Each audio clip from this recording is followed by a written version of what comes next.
Fim do Airbnb em Nova York, Neuralink na sua cabeça, fazendo você conectar à internet, a volta do clipsezinho do Microsoft Word e essa onda dos NPCs.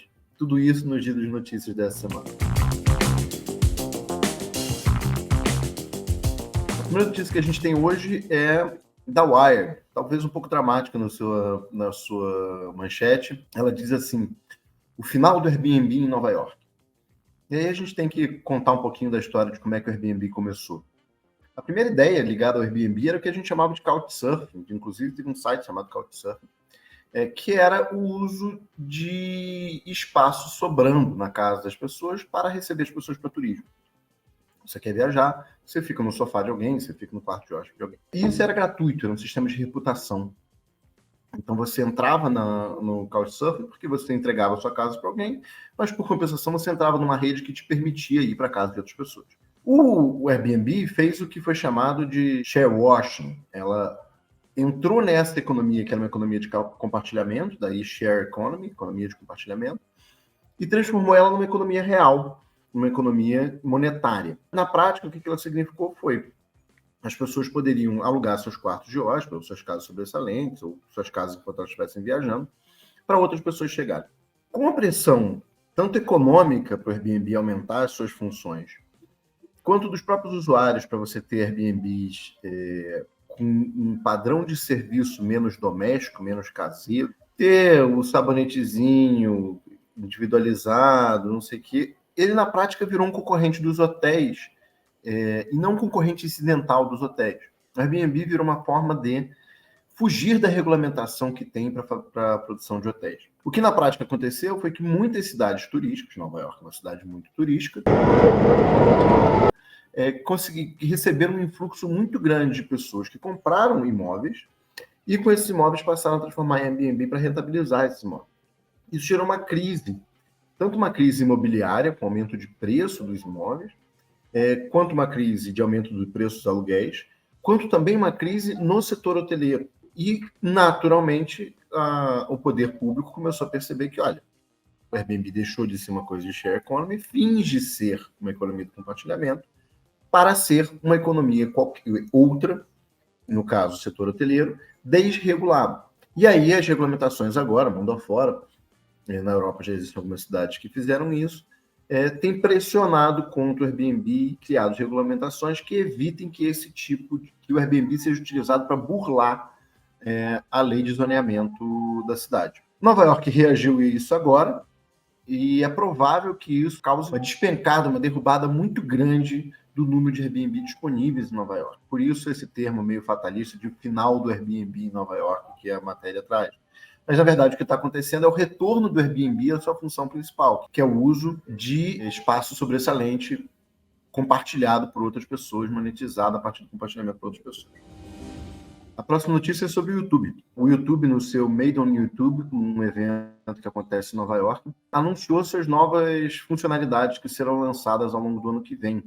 E eles estão bastante investidos na ideia de fazer coisas com inteligência artificial. Eles perceberam que é o momento de desenvolvimento de ferramentas de inteligência artificial e anunciaram algumas bastante relevantes. Todas elas são ligadas à criação de vídeo, né? Que é o público que produz os conteúdos. Em especial, agora eles estão falando de Dream Screen e de um novo estúdio. Basicamente, serão ferramentas que permitirão que você edite, crie cenários, faça imagens generativas e aplique nos seus vídeos que você está dando upload. É um desenvolvimento bastante interessante, a gente sabe que a gente está nessa onda de IA generativas agora, mas também vale pensar o seguinte: no exato momento, a gente tem muitas IAs generativas que são pensadas por pequenas empresas. E a tendência nesse mercado, e a tendência que já aconteceu em outras ondas similares, é que essas iniciativas sejam todas incorporadas por plataformas já existentes. Mas a ideia principal da IA é o aumento da base. Porque ao invés de serem ferramentas de difícil ensino e de difícil aplicação, é simplesmente escrever o que você quer. Essa foi a grande diferença recente que a IA generativa deu. Ela tem uma capacidade de universalização de práticas e ferramentas já bem estabelecidas. O que prevê para a gente que em breve haverá um processo de consolidação. As grandes ideias de IA que surgiram recentemente, muito provavelmente serão compradas por essas grandes plataformas ao longo dos meses, ao longo dos anos. De todo jeito, não deixa de ser um avanço interessante, e vale lembrar uma coisa muito importante sobre IA também. Uma inteligência artificial fica melhor de acordo com o treinamento em cima de um banco de dados.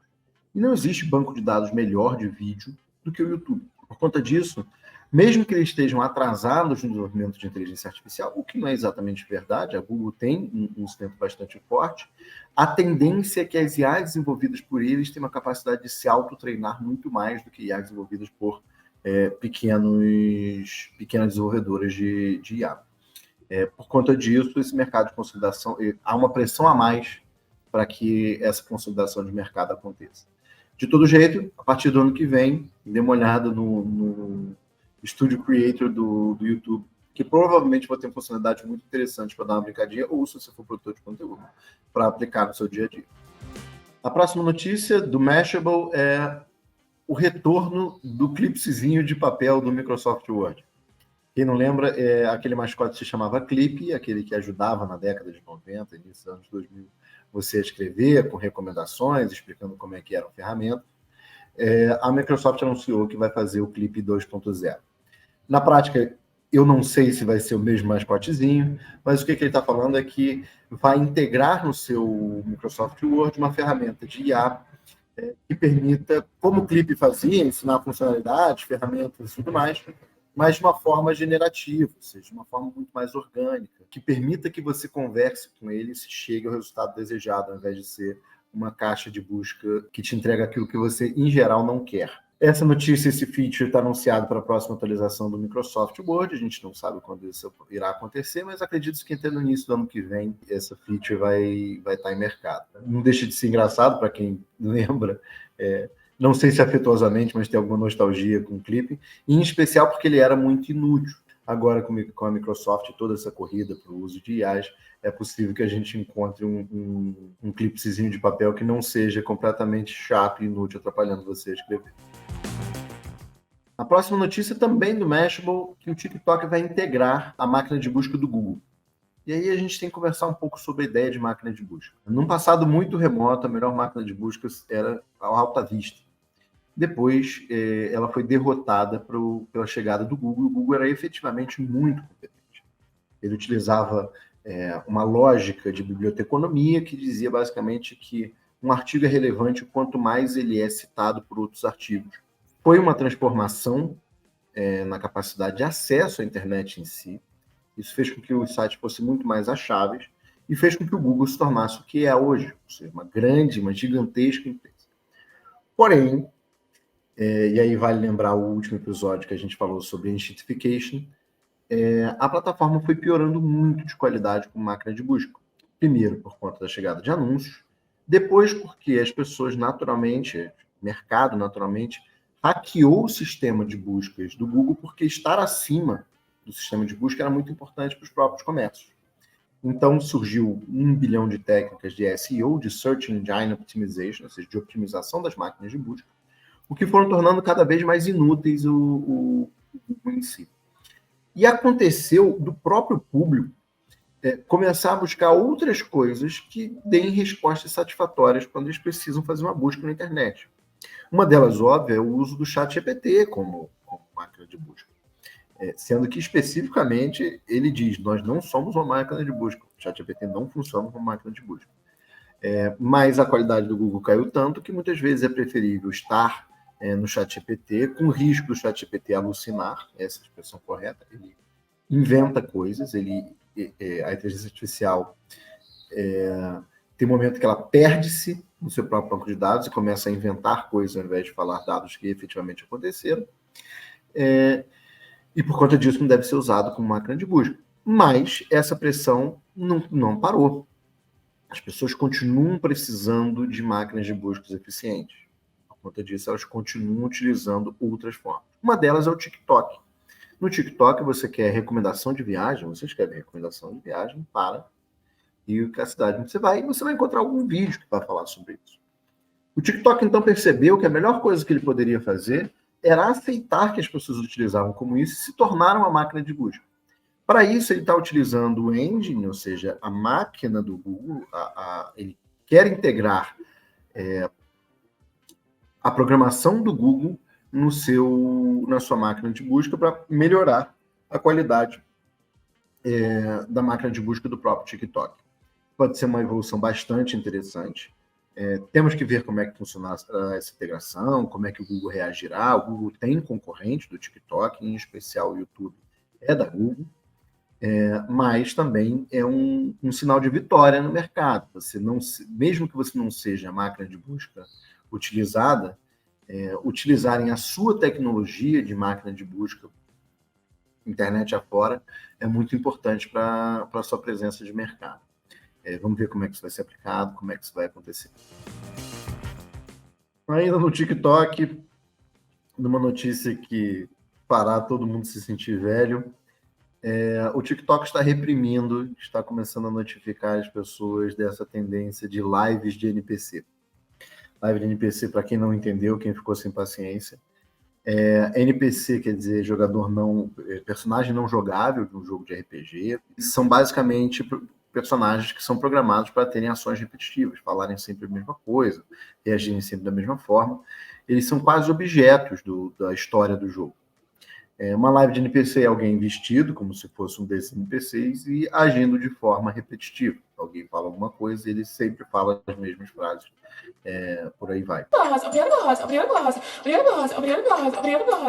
A tendência virou febre, começou no Canadá, chegou ao Brasil coisa de 3, 4 dias depois. As pessoas se vestem, tem milhares de views, em geral, possivelmente o atrativo é uma conotação de humor.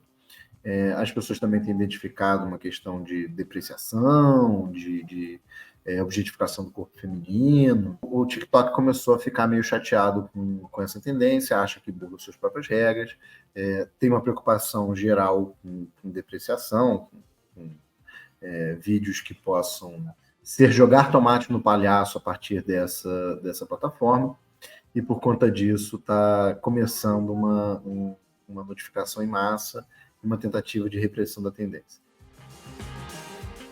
Eu diria que a coisa vai embora sozinha. É muito pouco provável que isso continuará por muito tempo.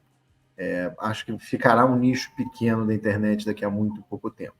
Mas a gente não sabe. Há várias febres assim, inclusive autodepreciantes, a começar clássicos do tipo o desafio do balde de gelo e por aí vai. Subiram, cresceram, sumiram, não fizeram nada, nenhum dano maior ao longo do tempo. Mas a gente tem que lembrar que as plataformas de vídeo, elas têm servido para transmissão de neuroses psicogênicas em massa, que a gente antigamente chamou de histeria em massa. Desde reprodução de sintomas, até depreciação, até desafios, e por aí vai. E coisas que, em geral, atraem muitos jovens, geram uma preocupação dos usuários de plataforma, porque cada caso trágico desses acaba sendo um dano para a imagem delas e um apelo para que haja uma regulamentação mais forte. Por conta disso, o TikTok preventivamente está tentando diminuir essa modinha. A última notícia vem, na minha opinião, direto de um filme do Cronenberg, direto de um filme de terror. Começarão os testes do Neuralink em seres humanos. Quer dizer, o Elon Musk anunciou que há um interesse de começar os testes do Neuralink em seres humanos. Eles serão aprovados pela regulamentação médica para isso. Ainda é uma dúvida. Neuralink, para quem não sabe, foi uma tentativa de conexão cérebro-máquina feita em macacos, mas com o objetivo, pela primeira vez, de não ser uma ferramenta medicinal. Conexão cérebro-máquina acontece no mundo afora para tratamento de deficiências, gente que perdeu o controle motor, gente que perdeu audição, algum dos sentidos. Tem sentido nesse contexto, mas o Neuralink sempre se vendeu como outra coisa. Você vai conectar-se à máquina para ganhar uma funcionalidade no seu próprio corpo. Você vai entrar na internet, você vai poder mexer o mouse sem mexer seu corpo, apenas pensando e por aí vai.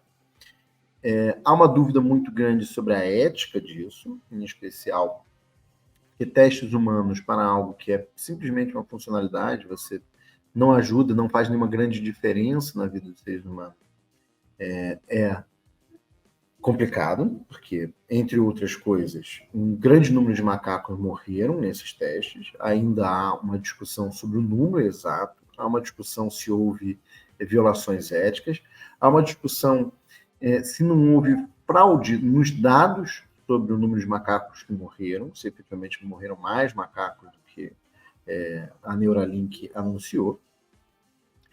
Mas também, e aí vale lembrar, assim, o Elon Musk viu Matrix e achou que aquilo era algo a se reproduzir. O sonho que descreve dessa interação homem-máquina, de ser humano-máquina, que ele descreve é a entrada do ser humano na máquina. A gente está a muitos e muitos e muitos anos de distância dessa tecnologia.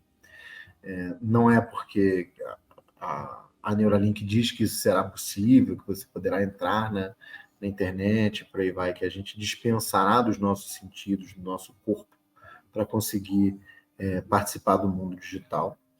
Mas também há um questionamento que é por que isso vai, como é que isso vai ser feito para uma empresa privada?